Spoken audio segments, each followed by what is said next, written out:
Hello বন্ধুরা, আজ আমি আপনাদেরকে দেখাবো জুকি ফ্ল্যাট লক সিলিন্ডার বেডের একটি মেশিন।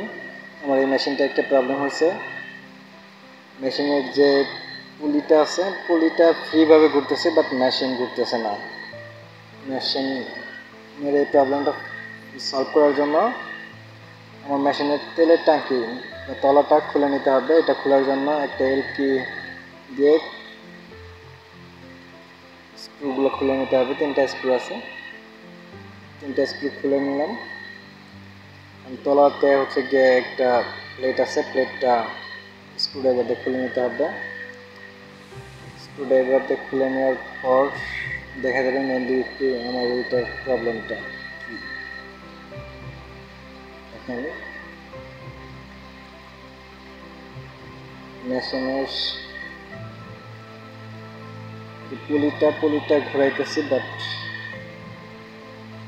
মেশিন ঘুরতেছে না। কারণ হচ্ছে গিয়ে যে পুলির যে ক্যাম্পটা আছে, পুলির ক্যাম্পটার যে স্ক্রু আছে, স্ক্রু লুজ হয়ে গেছে, যার কারণে পুলি ফ্রিভাবে ঘুরতেছে,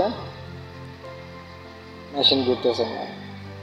এই জন্য হচ্ছে গিয়ে যে এই যে দেখেন ক্যামের যে শেপটা আছে, শেপের মধ্যে গ্রুপ করা আছে। গ্রুপের মধ্যে স্ক্রু বরাবর বসিয়ে, এটা যে কোনো স্ক্রু বসালেই হয়। ফার্স্ট স্ক্রু ধরে মেনলি করার নিয়ম, যে কোনো স্ক্রু দিয়ে বসিয়ে টাইট করে দিলেই হয়ে যাবে। এইটি দিয়ে টাইট করে দিলাম। দেখুন, এইটি দিয়ে টাইট করে দেওয়ার পর স্ক্রুটা এখন ঘুরাইলে, পুলি ঘুরাইলে ঘুরবে মেশিন। দেখুন এখন ঘুরতেছে।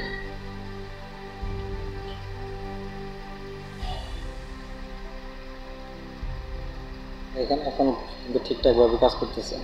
মেনলি এই ছিল আমার মেশিনের প্রবলেমটা। আপনারা যারা রেগুলার আমার ভিডিও দেখেন, আপনারা আমাকে সাপোর্ট করবেন, আমার চ্যানেলটা সাবস্ক্রাইব করে দিবেন। চ্যানেলটা সাবস্ক্রাইব করে বেল আইকনটি অন করে রাখবেন, যাতে আমি নতুন নতুন ভিডিও ছাড়লে আপনাদের কাছে নোটিফিকেশন যায়, নতুন নতুন ভিডিওগুলো আপনারা পেয়ে যান। তো এবার পুলিটার স্ক্রু টাইট দেওয়ার পরে আমি তলা লাগিয়ে দিচ্ছি। লাগিয়ে দেওয়ার পর দেখা যাবে এখন মেইন প্রবলেমটা কি সলভ হয়েছে কিনা, স্টিচ কি ঠিকঠাক আছে কিনা, স্টিচ কাজ করছে কিনা লাগিয়ে দেখাচ্ছি আপনাদেরকে।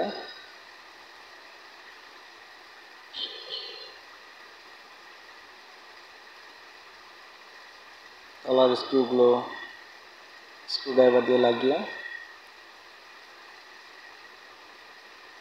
আমাদের যে ট্যাঙ্কি আছে, ট্যাঙ্কির স্ক্রুগুলো লাগিয়ে দিলাম।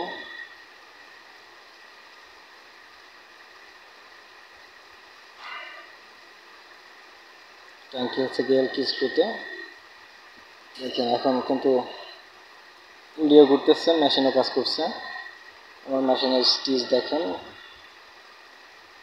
এই যে আমার মেশিনের স্টিচ।